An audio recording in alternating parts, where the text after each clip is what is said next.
आज हम बात करेंगे इनकम फ्रॉम हाउस प्रॉपर्टी की, और हम एक क्वेश्चन करेंगे पूरा इनकम फ्रॉम हाउस प्रॉपर्टी पे कि कैसे हम इसको इनकम को कैलकुलेट करते हैं और कैसे हमारा रिडक्शन मिलके आंसर आता है, कितना टैक्सेबल अमाउंट हमारा हाउस प्रॉपर्टी का होता है। शुरू करते हैं। पहले क्वेश्चन करने से पहले हम समझेंगे, पहले मैंने आपको वीडियो में दिखाया भी था, बताया था, ये दोबारा रिपीट कर रहा हूँ एक बार कि कैसे हम income from house property calculate करते हैं। सबसे पहले आपको निकालनी है इसमें ग्रॉस एनुअल वैल्यू। इसके बारे में आपको वीडियो बना के डाल रखा है पीछे, फिर मैं रिवाइज करा देता हूँ आपको। ग्रॉस एनुअल वैल्यू का मतलब क्या है आपका, म्युनिसिपल वैल्यू और fair rent whichever is higher, उनमें जो हायर होगा। उसके बाद इस अमाउंट के अंदर जो हमने निकाला अभी, और स्टैंडर्ड रेंट जो भी मैक्सिमम होगा, ठीक है, उनमें सॉरी जो लोअर होगा स्टैंडर्ड रेंट और इसके अंदर, और लास्ट में जो आपका अब जो अमाउंट आया, और लास्ट में आपका जो एक्चुअल रेंट है उसमें जो आपका अमाउंट हायर होगा वो बनती है ग्रॉस एनुअल वैल्यू। इसमें मैंने वीडियो बना के डाल रखा है, आप देख सकते हैं इसमें, इससे पहले का मैंने पढ़ाया था आपको। तो सबसे पहले हम निकालेंगे ग्रॉस एनुअल वैल्यू, उससे माइनस कर देंगे म्युनिसिपल टैक्सेस जो में गिवन होंगे आपको, तब मिलेगी आपको नेट एनुअल वैल्यू। और यहाँ पे बताना जरूरी है कि टैक्सेस अगर हम पे करेंगे जेब से तो ही माइनस होंगे, अगर आउटस्टैंडिंग है पेमेंट नहीं किया तो माइनस नहीं होंगे। उसके बाद डिडक्शन आपको दो मिलती हैं। पहला है स्टैंडर्ड डिडक्शन, लिखा भी हुआ है सामने आपके, 30% ऑफ एनएवी। जो हमारा सैलरी में 40% था, यहाँ पर कितना है 30% है। और लास्ट है आपका इंटरेस्ट ऑन बोरोड कैपिटल, जो आपने लोन लिया हुआ है किसी घर को बनाने के लिए, उस पर जो आपने इंटरेस्ट दिया है, इसको दो पार्ट में डिवाइड करते हुए हम आगे देखेंगे, वो आपको माइनस करना है, तो आपको मिलेगी इनकम फ्रॉम हाउस प्रॉपर्टी। ये आपके सामने डिडक्शन दे रखे हैं दोनों, स्टैंडर्ड डिडक्शन, ठीक है, 30% of net annual value is allowed as standard deduction in fact of all expenditure other than interest. मतलब जो भी आपने खर्चा किया प्रॉपर्टी का, आपको निकालेंगे, उस पर हम एक सिंगल अमाउंट 30% माइनस कर देंगे। Where is N is negative और zero, it is not available. जब एन जीरो आएगी तो ऑटोमेटिक हमारा आंसर नेगेटिव ही आएगा, जीरो आएगा, तो इसको हम नहीं देंगे रिबेट को। फिर है आपका इंटरेस्ट ऑन लोन बोरोड, जो आपने इंटरेस्ट लिया है घर को बनाने के लिए, रिनोवेट करने के लिए, रिपेयर करने के लिए, ठीक है, तो उस पर जो आपको इंटरेस्ट देना पड़ता है वो भी हम डिडक्शन के रूप में क्लेम कर सकते हैं। ठीक है, ये था आपका सेकंड डिडक्शन, दो ही मिलते हैं बस। हम बात कर रहे हैं डिडक्शन की। डिडक्शन जो आपको मिलता है इंटरेस्ट वाला, वो कितना मिलता है ये आपको बता रहा हूँ मैं, इंटरेस्ट ऑन लोन वाला।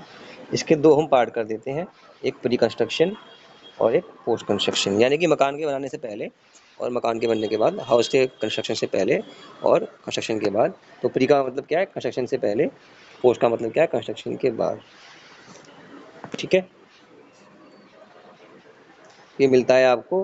Pre construction means the period from the day of commencement of construction और the day of borrowing whichever is later. जब आपने कंस्ट्रक्शन शुरू किया, जब आपने लोन लिया, जो भी डेट आपकी बाद में होगी वो, और कब खत्म होगा आपका, on 31 March immediately prior to the year of completion of construction. मान लो आपका प्रॉपर्टी खत्म बन गई आपकी, क्वेश्चन का एग्जांपल दे रखा है नीचे देख लो। X has taken a loan on 1 April 1998। X ने लोन लिया है 1 अप्रैल 1998 को, है ना, और कंस्ट्रक्शन कब शुरू किया है, 1/6/2000 को। ठीक है, कब शुरू किया आपने कंस्ट्रक्शन को, 1/6/2000 को। देखेंगे जो बाद में हो, जो लेटर हो, यानी कि 1/6/2000 से आपको मिलेगी ये। एंड कंप्लीटेड ऑन 17 अगस्त 11 को आपका कंप्लीशन हुआ। तो ये ईयर प्रायर टू कंप्लीशन क्या होगा आपका, मार्च 11, है ना। यहाँ तक आपका जो होगा वो आपका कैलकुलेट कर लेंगे। देखो यहाँ दे भी रखा है कि 1 तारीख से 2000 से जब हमारा कंस्ट्रक्शन शुरू हुआ तब से तो मार्च 11 तक हमारा पीरियड जो कहलाएगा प्री कंस्ट्रक्शन कहलाएगा, और उसके बाद का कहलाएगा पोस्ट कंस्ट्रक्शन। तो आपको ये क्लियर हो गया होगा। इस पर क्वेश्चन अलग से मैं आपको समझाऊंगा बाद में नेक्स्ट वीडियो में। ये क्वेश्चन सामने आपके, पूरा क्वेश्चन मैंने लिया है। यहाँ पर दो प्रॉपर्टी है आपके पास, ठीक है। तो पहले एक प्रॉपर्टी की बात करेंगे, फिर सेकंड की, ठीक है। फॉर्मेट आपको याद रहेगा, जो मैंने आपको बताया था पहले वही फॉर्मेट है ना। तो सबसे पहले दे रखा है प्रॉपर्टी, एक गया में है आपकी, एक बॉम्बे में है, हाउस 1 हाउस 2। फिर आपको दे रखी है ग्रॉस म्युनिसिपल वैल्यू 1 लाख और 2 लाख। फिर दे रखा है आपको फेयर रेंट 95,000 और 2,10,000। और मैंने आपको बताया था इन दोनों में जो हायर होगा वो हम सिलेक्ट करेंगे। तो यहाँ पे 1,95,000 में 1 लाख हायर है, और 2,10,000 में 2,10,000 हायर है। तो यहाँ हायर सेलेक्ट करते हैं। तो subject to standard rent, standard rent कितना है आपका 90,000। अब मैंने बताया जो इनमें हायर होगा और जो इस स्टैंडर्ड रेंट के अंदर लोअर होगा, तो यहाँ पर स्टैंडर्ड रेंट लोअर है, ठीक है, वो 1 लाख था आपका, ये 90,000 है तो 90,000 माना जाएगा। और यहाँ पर 2,10,000 था और ये 2 लाख है, तो 2 लाख आपकी लिमिट आएगी इसकी स्टैंडर्ड रेंट की।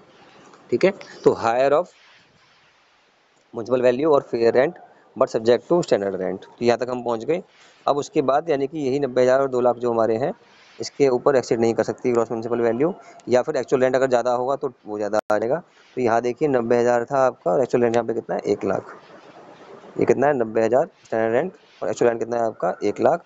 तो इस केस में ज़्यादा वाला यानी कि 1 लाख रुपये आपकी होगी ग्रॉस एनुअल वैल्यू। ठीक है, पहला केस। और यहाँ पर क्या होगी आपकी, क्योंकि ये 2 लाख है आपका, ये 1,80,000 है, तो यहाँ आपकी ग्रॉस एनुअल वैल्यू आनी चाहिए 2 लाख। तो अभी हमने सेलेक्ट कर लिया कि हमारा जो अभी यहाँ पर GAV आ रही है वो 1 लाख आनी चाहिए और यहाँ हमारी आनी चाहिए 2 लाख। लेकिन आगे आपको दे रखा है अनरियलाइज रेंट। ये मैंने आपको पहले वीडियो में नहीं बताया था, अब बता रहा हूँ आपको। अगर अनरियलाइज रेंट होता है तो हम उसको एक्चुअल रेंट में से कम कर देते हैं। तो यहाँ पर एक्चुअल रेंट कितना था 1 लाख और अनरियलाइज रेंट कितना है आपका 8,000। तो अब ये माइनस कर देंगे तो अब मिलेगा आपको 92,000 रुपीज़, और ये 92,000 रुपीज़ ज़्यादा है स्टैंडर्ड रेंट से, तो हम 92,000 रुपीज़ को सिलेक्ट करेंगे एज ग्रॉस एनुअल वैल्यू। अगर अनरियलाइज रेंट निल है फिर तो कोई बात ही नहीं है, फिर तो 1 लाख ही आपका आंसर होगा। लेकिन यहाँ पर आपकी अनरियलाइज रेंट है 8,000 का, तो इसको हम माइनस करेंगे। उसके बाद भी हमारा एक्चुअल रेंट कितना है 92,000 जो ज़्यादा है, तो यानी कि हमारा एक्चुअल रेंट ही यहाँ पर ग्रॉस एनुअल वैल्यू बनेगा।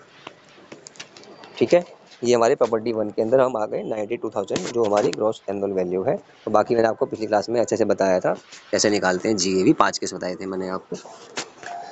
फिर आगे चलते हैं। मैंने बताया आपको पहली आइटम लेस करनी है म्युनिसिपल टैक्सेस। तो हम देखेंगे क्या कहीं टैक्सेस दे रखे हैं, ये दे रखे हैं टैक्सेस कितना 10%। कहाँ पे, गया वाली प्रॉपर्टी में, यानी कि 1 लाख के हैं 10% आपने टैक्स दिया 10,000 रुपये।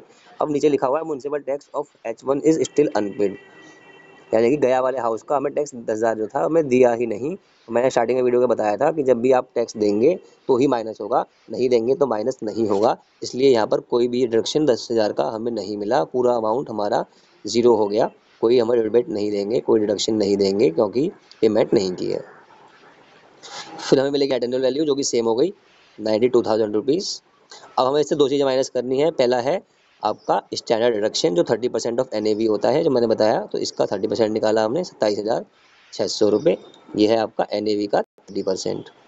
ठीक है, इसके बाद हम आगे चलेंगे। सेकंड डिडक्शन मिलेगा हमारे को interest on loan pre construction post construction देखना होता है, पर इस क्वेश्चन में नहीं दे रखा है ऐसा कुछ। Loan taken for construction is still unpaid, और हमें कोई डेट वेट नहीं दे रखी, तो हम मान लेंगे कि सारा का सारा इंटरेस्ट हमारा ये है 10,000 रुपये, जो कि हमारा एग्जाम्प्ट हो जाएगा इस पर सेकंड एग्जाम्पशन के अंदर, है ना। तो 27,600 रुपये आपने, ठीक है। तो आपको मैंने बताया अभी कैसे हम निकालते हैं ये इंटरेस्ट। तो अब हमने 27,600 का स्टैंडर्ड डिडक्शन और 10,000 का इंटरेस्ट ऑन लोन माइनस किया इससे 92,000 रुपीज़ में से, तो हमारे को मिल गया इनकम जो कि प्रॉपर्टी से मिली है, हाउस प्रॉपर्टी से 54,000 रुपये। दोबारा देखेंगे, पहले निकाला GAV। इसका रूल क्या था आपका, फेयर रेंट और म्युनिसिपल वैल्यू जो हायर हो, लेकिन सब्जेक्ट टू स्टैंडर्ड रेंट, तो 90,000 आ गया था यहाँ पर।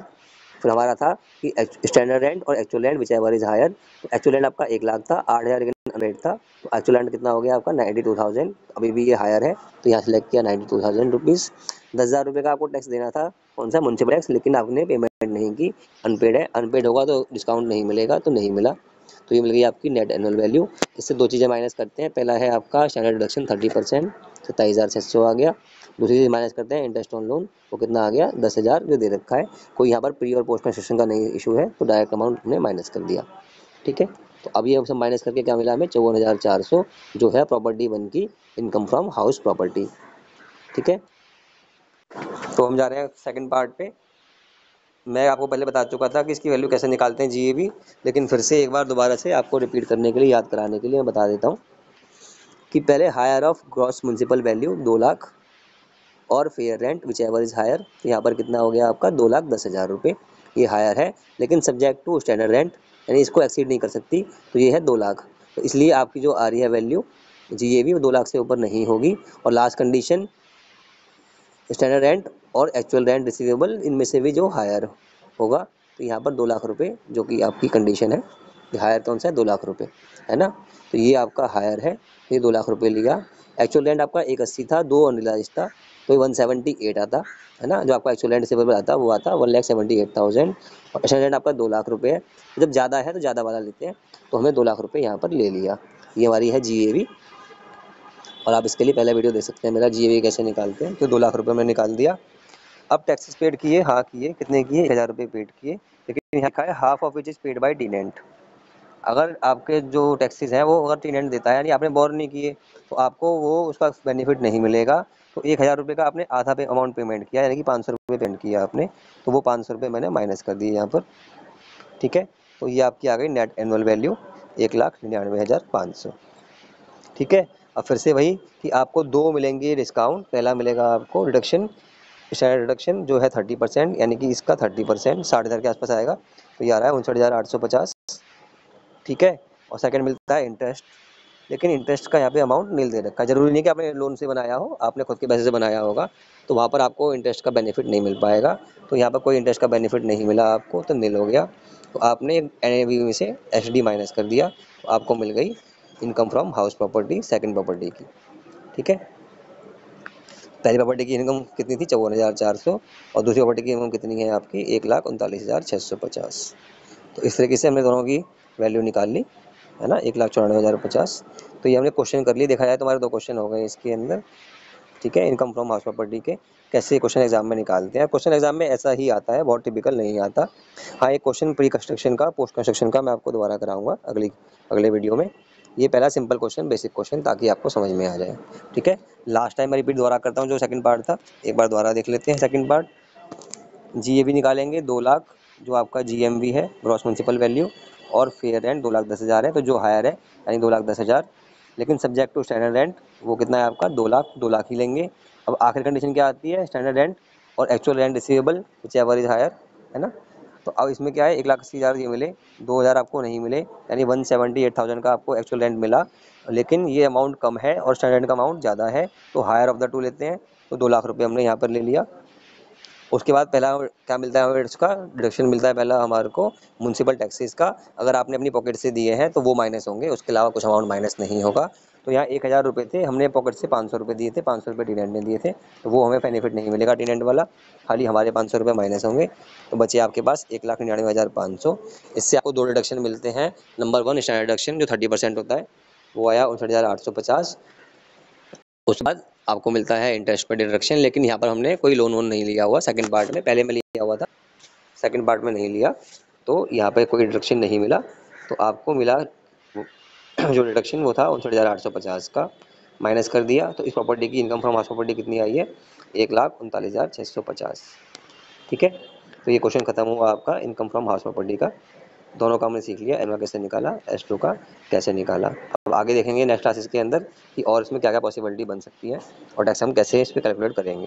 जब टैक्स निकालेंगे तो कैसे कैलकुलेट करेंगे इनकम फ्रॉम हाउस प्रॉपर्टी दो हाउस के केस में। ठीक है, वीडियो पसंद आया तो थैंक्स कीजिए, और लाइक कीजिए, इसको शेयर कीजिए, सब्सक्राइब कीजिए चैनल को। Thank you very much.